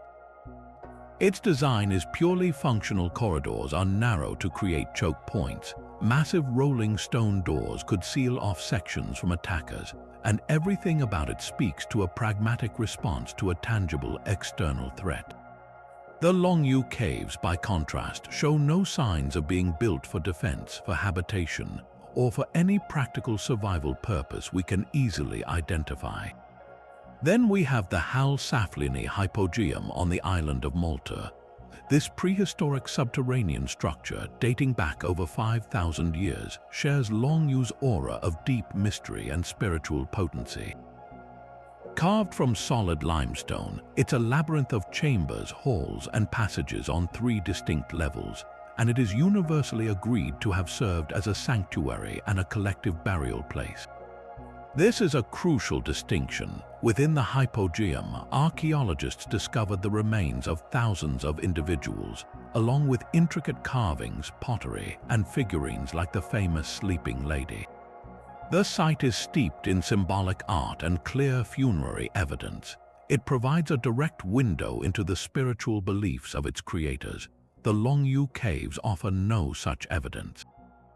There are no burials, no artifacts, no carvings of deities or spirits, only the stark, overwhelming, and strangely uniform geometry of the architecture itself. The hypogeum feels like a place of ritual and death. Longyou feels like a place of something else entirely, a purpose we lack even the basic vocabulary to describe. Even the sprawling subterranean complexes of ancient Egypt, such as the Serapeum of Saqqara, provide more answers than questions. The Serapeum is a vast network of underground tunnels and niches housing massive, precision-carved granite sarcophagi, each one weighing dozens of tons. Its purpose was explicitly religious. It was a burial place for the sacred Apis bulls, creatures venerated as manifestations of the god Ptah. The scale is immense, the precision of the stone boxes is mind-boggling, and the logistics of their placement underground are still debated. But again, its function is clear from the contents and from its place within the well-documented framework of Egyptian religion and burial practice. It fits into a known cultural and historical narrative. The Longyou Caves float entirely outside of any such narrative for ancient China, a civilization otherwise renowned for its meticulous record-keeping. When we place Longyou alongside these global counterparts, a pattern emerges, but it's a pattern of absence. These other sites, for all their grandeur and mystery, almost always leave us with some key pieces of the puzzle. Derinkuyu explains itself through its defensive design. The Maltese hypogeum speaks through its art and its human remains. The Egyptian complexes are anchored by their connection to pharaonic cults and well-understood funerary practices. The Longyou Caves stand alone in their utter silence. They provide no evidence of use, no evidence of their builder's identity, and no evidence of their inspiration. This global comparison doesn't solve the mystery. Chinese letter deepens it, highlighting the fact that Longyou is not just one more ancient underground wonder. It is a category of its own, a monumental question mark carved in stone that challenges our very understanding of what ancient societies were capable of. and what they might have been motivated to build in absolute secrecy. Let's try to put a number on the workforce needed for this undertaking. We're dealing with the removal of roughly 1 million cubic meters of incredibly hard stone. If we assume a single worker using primitive iron tools could excavate perhaps 1/10 of a cubic meter per day, a generous estimate given the rock's toughness, that's 10,000 worker days just to remove a single cubic meter. For the entire project, you're looking at a staggering 10 million worker days of pure, grueling labor. Now spread that across a plausible time frame. If a dedicated team of 1,000 workers labored every single day, it would still take them over 27 years to complete just the excavation, never accounting for the intricate finishing work. But this is an unrealistic best-case scenario. In reality, work would halt for weather, festivals, planting and harvest seasons, and conflicts. A more conservative estimate suggests that mobilizing a force of several thousand workers, not for a few years but for multiple generations, is the only way this project becomes mathematically feasible. This immediately presents an organizational nightmare of epic proportions. Think about the sheer logistics of supporting such an army of labor. These thousands of people needed to be fed, housed, and provided with a constant stream of tools. Every day would have required tons of food and fresh water hauled in from the surrounding countryside. The blacksmiths alone would have constituted a major industry, working around the clock to forge, sharpen, and repair the countless chisels and hammers that were being blunted and broken by the ton. The noise and activity around this site would not have been a quiet affair. It would have been the industrial heart of the entire region, a constant hive of activity visible and audible for miles. Yet, as we've established, there is no historical mention of this economic powerhouse, no evidence of the sprawling temporary city that must have surrounded the construction site. The logistical footprint of this operation should have been enormous and unmistakable, yet it has vanished just as completely as the rubble from the caves. So where did the waste material go? This is one of the most tangible and baffling parts of the logistical puzzle. 1 million cubic meters of rubble is not something you can just sweep under the rug. If you piled it all up, you'd create a small mountain. Transporting it away using carts and barges would have been a continuous, monumental effort in itself, requiring its own dedicated workforce and creating well-worn paths to dumping grounds that should still be archaeologically visible today. Some have proposed that the stone wasn't waste at all, that it was quarried for use in other construction projects, but this just moves the mystery rather than solving it. If this high-quality stone was used to build a city or a fortress, where is that structure? Why is there no magnificent building or wall in the region known to be constructed from distinctively marked Longyou sandstone? The complete disappearance of both the waste and the quarried product suggests a level of logistical cleanliness that borders on the supernatural, as if the mountain itself was simply made to vanish into thin air. This leads us to the most extreme and intriguing possibility, that the project's secrecy was so paramount that it governed every single logistical decision. Perhaps the workforce was not a free, civilian population but something else entirely. Could it have been composed of conscripted soldiers, sworn to secrecy under penalty of death, or even a massive slave population kept completely isolated from the surrounding communities? The management of such a group would have been brutal but would explain the lack of cultural leakage. Upon the project's completion, the grimmest theory suggests the workforce could have been eliminated to protect the secret, their knowledge and their very existence erased. While this is a dark thought, it is a historical tactic employed by emperors and pharaohs to protect the secrets of their tombs. This would account for the utter silence, no proud local traditions, no songs of the builders, no passed down stories, because those who knew the story were never allowed to tell it. The caves would then stand not only as a monument to human ingenuity, but also to the terrifying extremes of power and secrecy that made them possible. This logistical nightmare is perhaps the greatest physical puzzle of the entire Longyou complex. we have established the almost unbelievable volume of material removed, close to 1 million cubic meters of solid stone. To visualize that, imagine a mountain of rubble so large it would fill 400 Olympic-sized swimming pools to the brim. In any other archaeological context, from the pyramids of Giza to the tunnels of ancient Rome, such a monumental construction project leaves behind an equally monumental mess. There are always spoil heaps, the vast mounds of discarded soil, rock fragments, and imperfect blocks that were deemed unusable. These piles are a permanent scar on the landscape, a telltale sign of immense human activity that can last for millennia. Yet, in the quiet countryside surrounding the Longyou Caves, that scar is conspicuously absent. The landscape is dominated by serene rice paddies and gentle, forested hills. There are no vast, anomalous mounds of stone shards, no ancient roads worn deep by countless carts hauling away the refuse. It's as if the million cubic meters of rock were simply whisked away into thin air. This glaring absence forces us to consider a series of increasingly complex and clever possibilities. The first and most straightforward theory is that the stone wasn't waste at all, but was itself the primary product. Perhaps the caves were, in fact, a giant quarry, and the beautiful chambers were merely a byproduct of extracting high-quality building blocks for another, grander project. This would explain the missing debris. It was all carted off to build a city, a palace, or a great wall.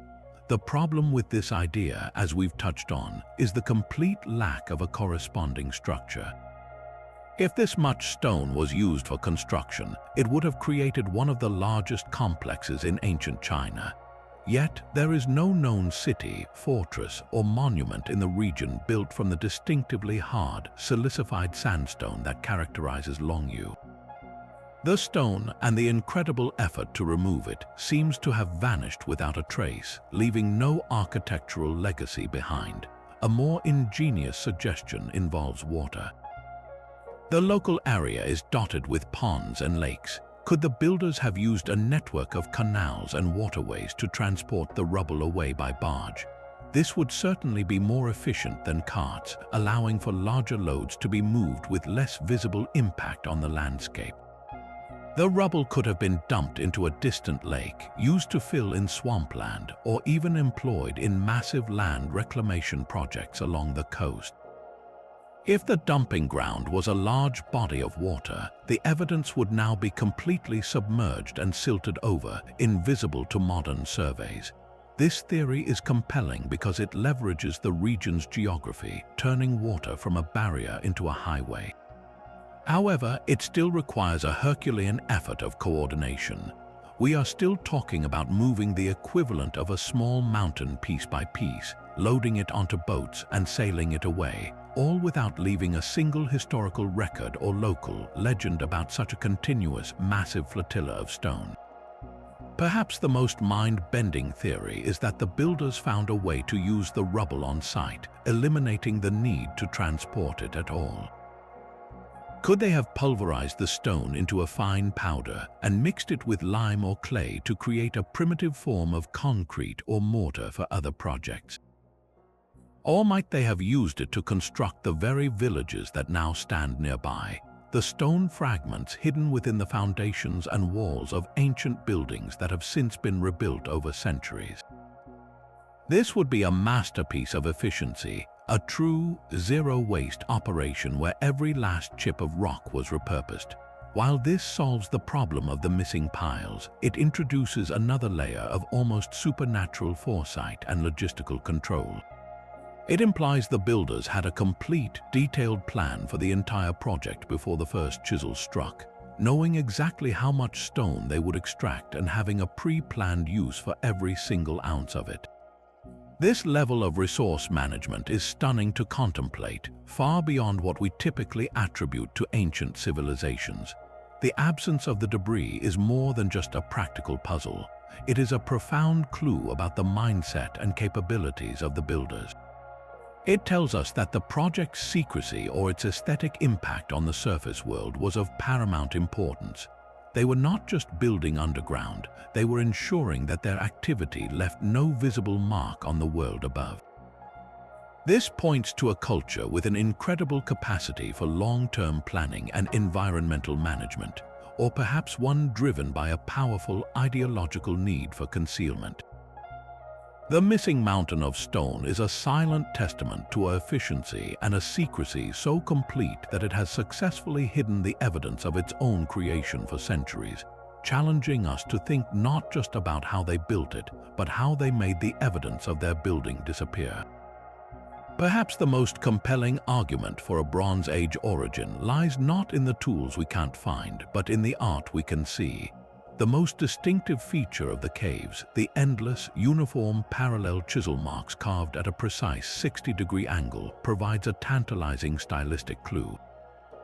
This specific pattern bears a striking resemblance to the decorative motifs found on bronze ritual vessels from China's Shang and Zhou dynasties, periods that flourished between the 16th and 3rd centuries before the Common Era.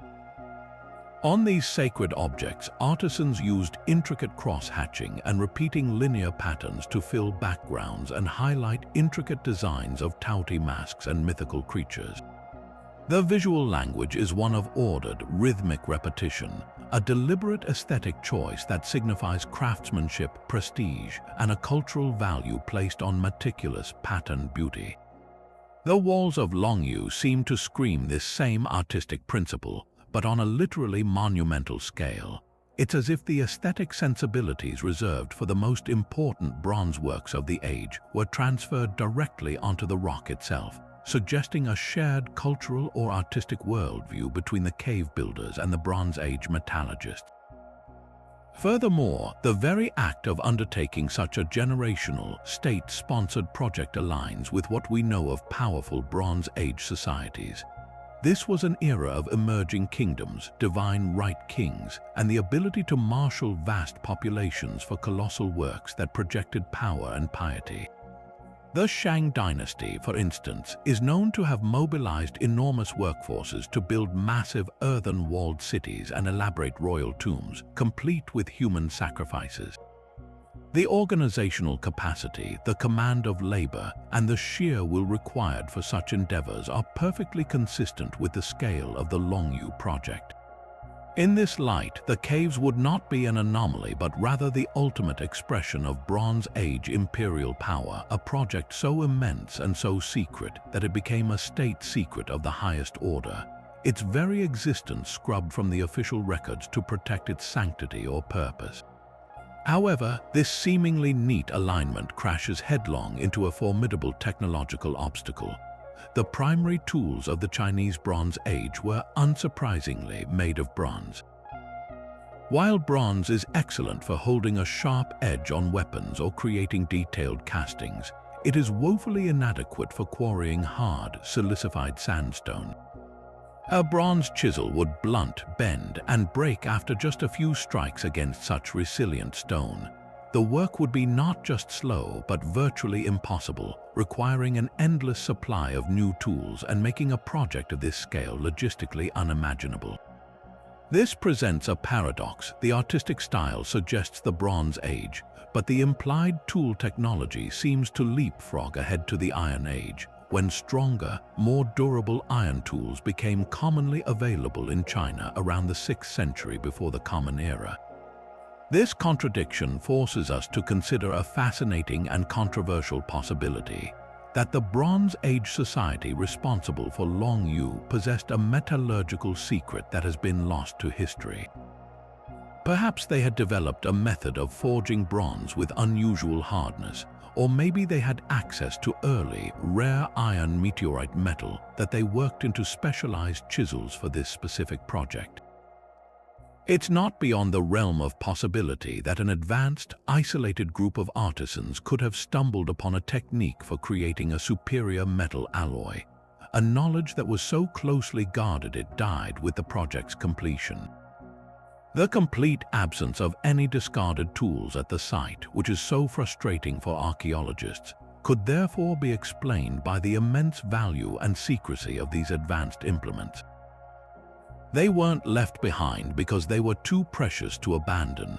carefully collected and perhaps even ceremonially destroyed or buried upon the project's completion to protect the technological secret they represented. Therefore, the Bronze Age theory for the Longyou Caves sits in a tantalizing, uncomfortable space between compelling stylistic evidence and daunting technological challenges. It asks us to expand our understanding of what a Bronze Age civilization might have been capable of, not just in terms of organization but also in material science. It proposes that a drive for monumental achievement could have spurred technological innovation far earlier than our current historical models suggest. Whether the builders were Bronze Age masters with a lost metallurgical art or a later culture consciously echoing an ancient artistic style remains the central tension of this theory, a puzzle wrapped in stone and silence that continues to challenge our linear perceptions of technological progress. Now, this brings us to the most radical and paradigm-shattering possibility of all, that the Longyou Caves are not a product of the Bronze Age or any known dynasty, but a relic of a far more ancient world, the Neolithic era.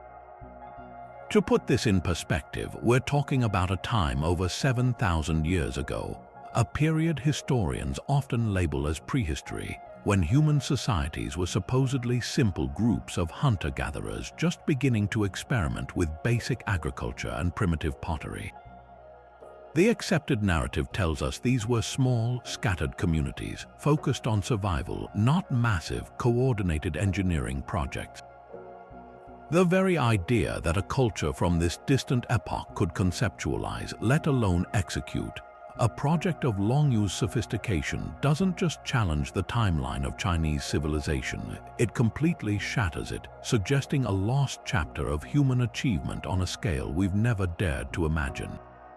If the caves were indeed carved during the Neolithic period, it would force a seismic rewrite of history, pushing the clock on complex Chinese engineering back by thousands of years.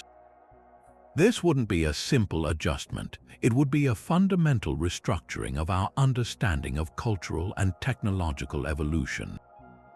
We would have to confront the existence of a highly organized, socially stratified society with the ability to command a vast labor force, a society that possessed advanced knowledge of geometry, structural mechanics, and long-term project management millennia before the emergence of writing or the first bronze castings.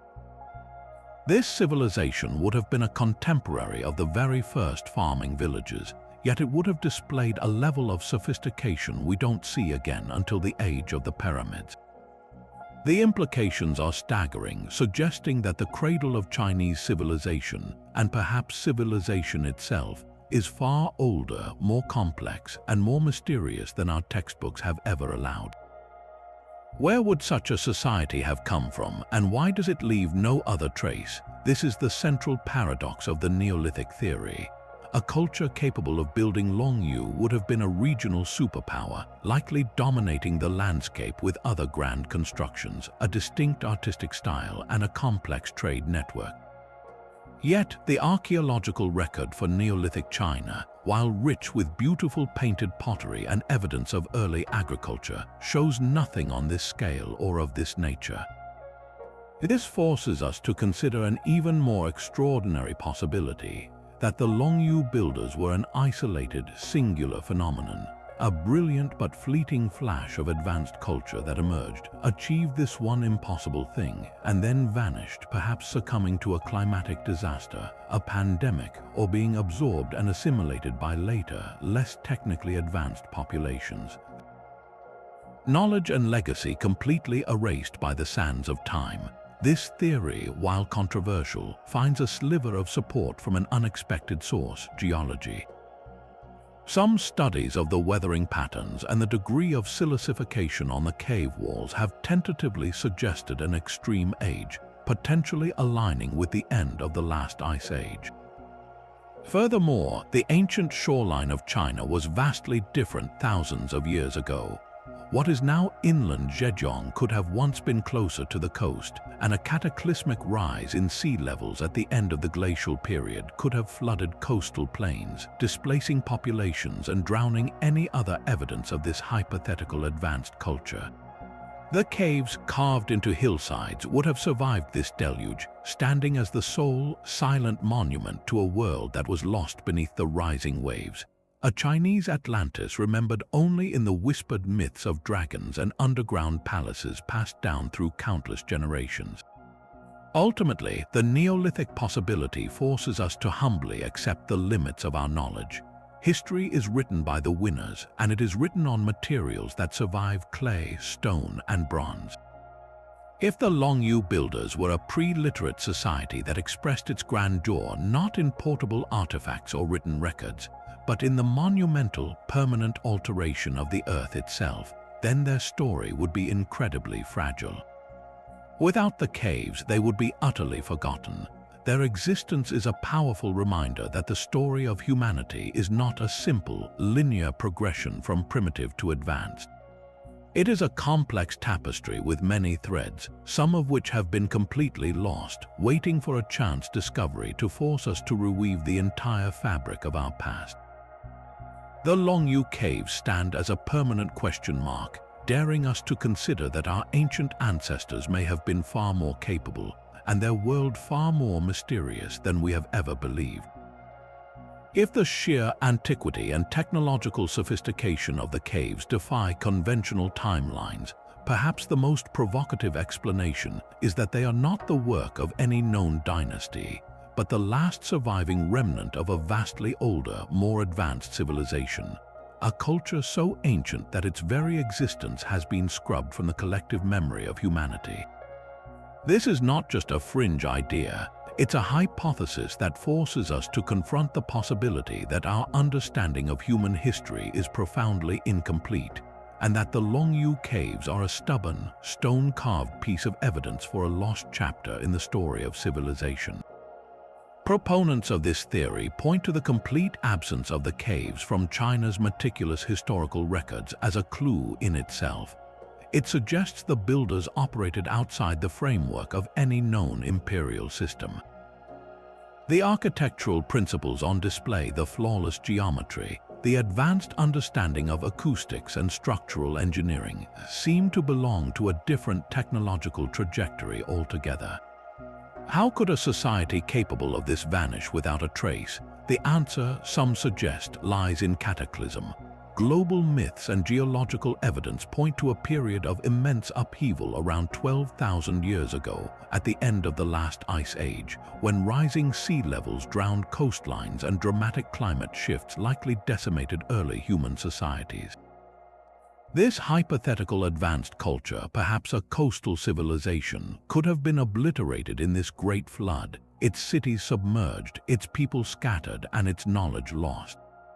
The Longyou Caves, carved into the high ground of what was then a hillside, would have been one of the few structures to survive the deluge, a time capsule from a world that was washed away. This idea finds a strange echo in the local folklore itself. The name Longyou and the tales of a dragon's den are not just cute nicknames. They are part of a deep-seated mythological tradition that speaks of a time when gods, immortals, or dragon kings inhabited the earth and performed impossible feats of construction. These stories, passed down orally for countless generations, could be the distorted but persistent memory of that lost civilization. Its human creators gradually transformed into mythical beings as the true meaning of their achievement faded from knowledge into legend. The caves, in this view, are the hard evidence that these myths are based on a tangible, historical reality. Mainstream archaeology, however, raises formidable and legitimate objections to this theory. The primary counterargument is the complete lack of any other evidence. A civilization advanced enough to undertake the Longyou project would have been a complex society with agriculture, metallurgy, urban centers, and trade networks. Such a society leaves behind a massive archaeological footprint, not just grand monuments, but also the mundane debris of daily life: pottery shards, tools, middens of garbage, burial sites, and evidence of agriculture. Yet in China, there is a clear and continuous archaeological record that shows a gradual progression from Neolithic villages to Bronze Age kingdoms. There is no layer in the soil, no sudden appearance of advanced technology that indicates a prior, sophisticated culture that was wiped out. The absence of the caves from historical records is seen not as proof of their extreme age, but as proof of their later, secretive construction within the known historical period. Furthermore, archaeologists argue that the stylistic evidence, particularly the parallel chisel marks, strongly ties the caves to a much later era. The specific 60-degree angle and the overall aesthetic are strikingly similar to the decorative patterns found on bronze vessels from the Western Han Dynasty around 2,000 years ago.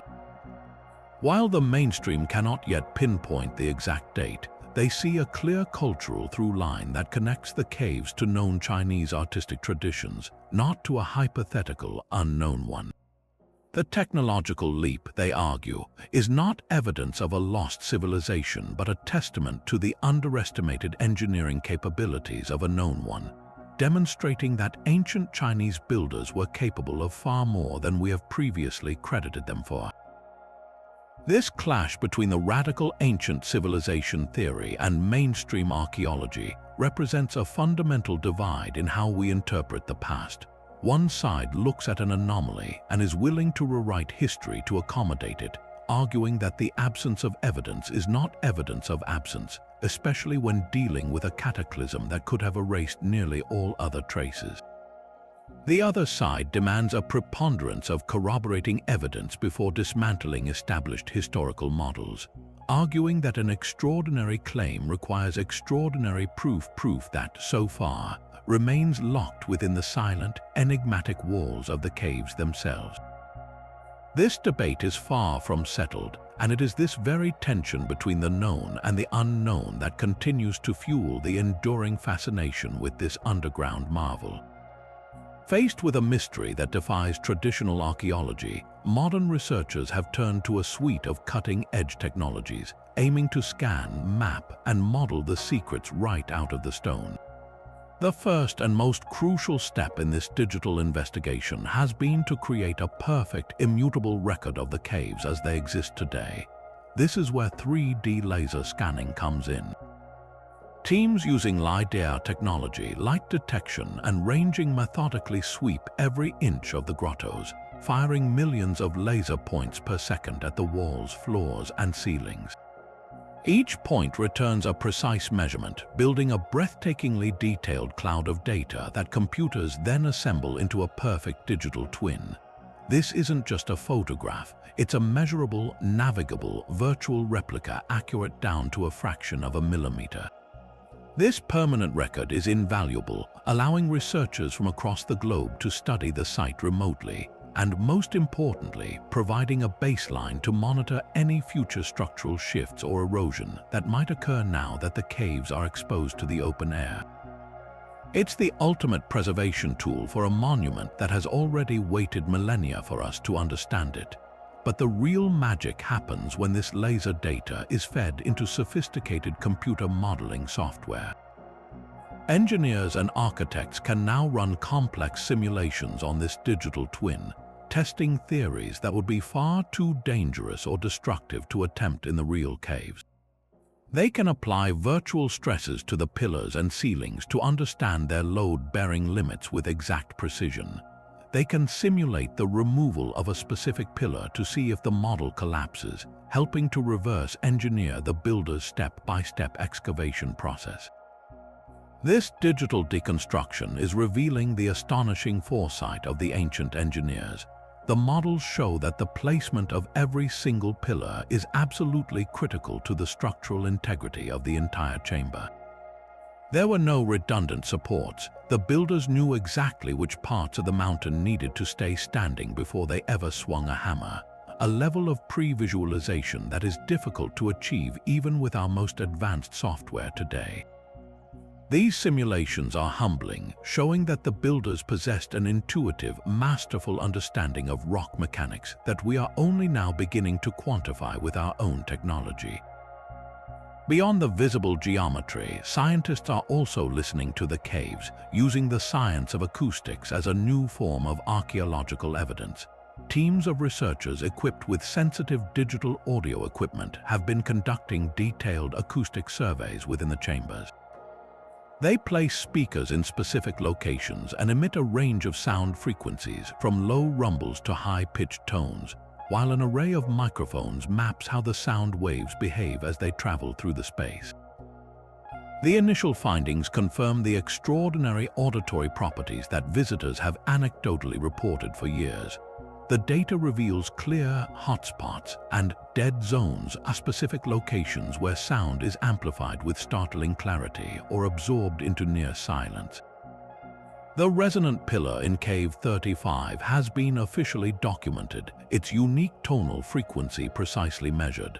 This isn't just about confirming strange echoes, it's about searching for a pattern. If multiple chambers show similar or harmonically related resonant frequencies, it would be powerful evidence that these acoustic effects were not a happy accident, but a deliberately engineered feature, cementing the theory that sound played a central role in whatever rituals or functions took place here. Meanwhile, geologists are going even deeper, literally drilling into the very fabric of the mountain to solve the twin puzzles of dating and disposal. By taking core samples from the cave walls and the surrounding countryside, they can analyze the rock's composition at a microscopic level. Their goal is to find a mineralogical signature unique to the Longyou sandstone.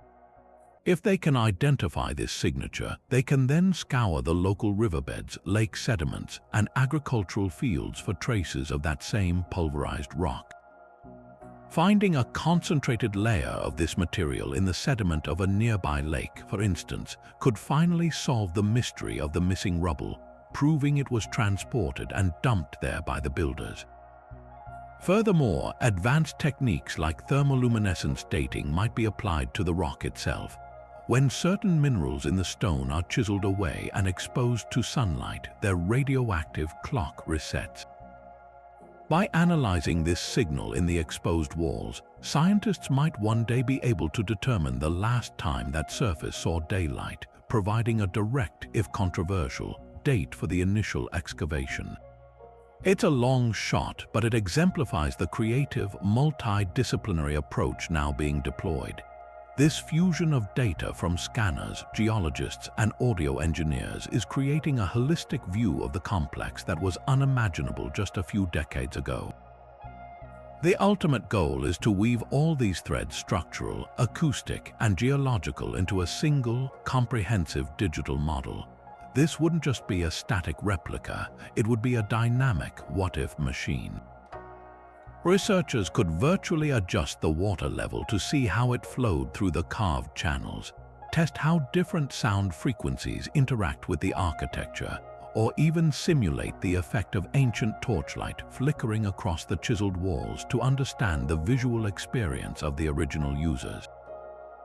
Each technological revelation peels back another layer of this enigma, not by providing easy answers, but by deepening our appreciation for the profound complexity of the achievement.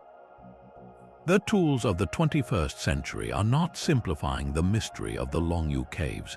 They are revealing just how sophisticated and how utterly strange this ancient wonder truly is. For the small village of Bacon and the wider Longyou County, the discovery of the caves was more than an archaeological event. It was a profound transformation of identity and destiny. Overnight, this quiet, rural corner of Zhejiang province was thrust into the global spotlight, its name forever linked to one of the world's greatest ancient mysteries.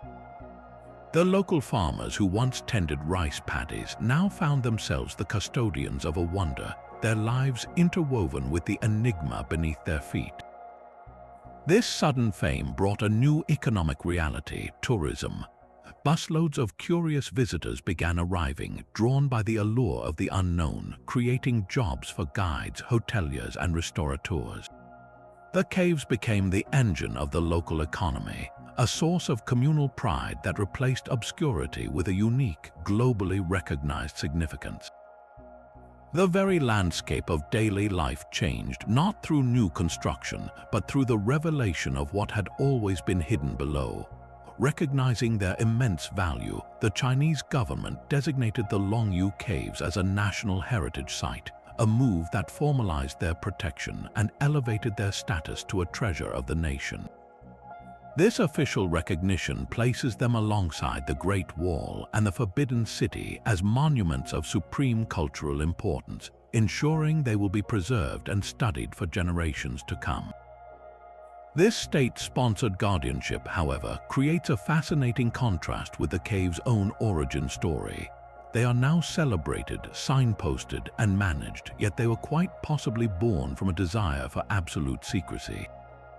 The very government that now proudly presents them to the world might be the direct descendant of the ancient regime that may have ordered their construction and then meticulously erased all knowledge of it from the records. This irony is not lost on scholars. The caves are now embraced by the official narrative they so stubbornly defied for centuries. This blend of ancient mystery and modern fame has made the caves a potent muse for artists and writers. They have inspired novels that weave tales of lost dynasties and time-traveling adventurers, their plot lines delving into the possible lives of the builders and the reason for their clandestine work. Painters and digital artists are drawn to the caves' overwhelming visual power, attempting to capture the eerie beauty of the vast, patterned halls, often depicting them bathed in the light of ancient torches or haunted by the ghosts of their creators. Documentary filmmakers and YouTubers have made the site a staple of ancient mystery content, each new theory about their purpose generating a fresh wave of global fascination. The caves have transcended their physical form to become a cultural symbol, a blank canvas onto which we project our collective awe and our endless curiosity about the gaps in human history. Ultimately, the ongoing story of the Longyou Caves is a dialogue between the ancient and the modern, a conversation between the silent, stone-walled questions of the past and our relentless, technology-driven search for answers. The same local community that benefits from tourism also lives with a constant reminder of a deep, unresolved secret in their backyard. The government officials who protect the site are also tasked with explaining the inexplicable to the public. The contrast is palpable. You can now buy a ticket, walk on modern steel staircases, and experience the caves in controlled safety, yet the essential experience remains one of profound mystery. The convenience of modern access does nothing to diminish the primal awe one feels standing in that immense, hand-carved silence. The caves remind us that some mysteries are not puzzles to be solved, but enduring wonders to be experienced, humbly reminding us that the past still holds profound secrets and that our journey of discovery is far from over. And so we are left standing at the edge of this immense mystery, gazing into a void not of rock but of understanding. The Longyou Caves present us with a paradox of staggering proportions, a monument of undeniable, breathtaking human achievement that somehow exists entirely outside the documented story of humanity. We can calculate the millions of worker-days required to excavate them. We can marvel at the sophisticated engineering that prevented their collapse, and we can trace the mesmerizing, uniform chisel marks that cover every surface. Yet the most fundamental questions echo back at us from the darkness with no answer. Who possessed the will to conceive of such a project? What profound purpose could possibly justify generations of backbreaking labor? And how did they and their entire endeavor vanish from history so completely that not a single tool, shard of pottery, or written word was left behind? The true legacy of the Longyou Caves may not be a solved puzzle, but a profound lesson in humility. For all our advanced technology and our meticulously assembled historical records, this silent, subterranean world stands as a permanent reminder of the vast gaps in our knowledge. It challenges the very linear narrative of human progress we so comfortably cling to, forcing us to confront the unsettling possibility that ancient civilizations possessed capabilities, knowledge, and motivations that we have either completely forgotten or failed to recognize. This isn't just a missing page from a history book. It's an entire missing volume, and its existence suggests that the past is far stranger, more complex, and more mysterious than we have ever allowed ourselves to imagine. Perhaps the purpose of Longyou is not for us to definitively solve, but to continuously ponder. It serves as a permanent catalyst for curiosity, a symbol that there are still wonders in this world that defy easy explanation. It invites us to keep questioning, to keep exploring, and to remain open to the idea that history is not a closed book, but a living, breathing story that is still being written with every new discovery. So we turn the question over to you, because a mystery of this scale belongs to all of us. What do you think is the true secret of the Longyou Caves? Do you believe they were a sacred temple designed for sonic rituals, a hidden fortress for a forgotten army, the remnant of a lost Bronze Age kingdom, or something even more extraordinary that we haven't yet considered? Share your theories and ideas in the comments below. Let's continue this investigation together and see if collectively we can shine a little more light into one of archaeology's deepest and most captivating enigmas.